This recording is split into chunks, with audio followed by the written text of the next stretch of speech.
Bak adik kakak, gaya Nia Ramadhani saat nonton konser Blackpink bareng sang putri curi perhatian.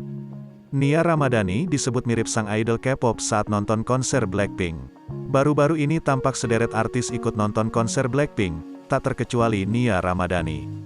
Nia Ramadhani diketahui tampak menemani anaknya nonton konser Blackpink yang diselenggarakan di Gelora Bung Karno, Jakarta. Menariknya penampilan ibu tiga anak tersebut tampak begitu mencuri perhatian. Pasalnya, penampilan Nia Ramadhani dan anaknya disebut mirip seperti adik kakak. Penampilannya disebut-sebut mirip seperti sang idol, Lisa Blackpink. Penampilannya kali ini langsung menjadi sorotan netizen di media sosial hingga banjir pujian.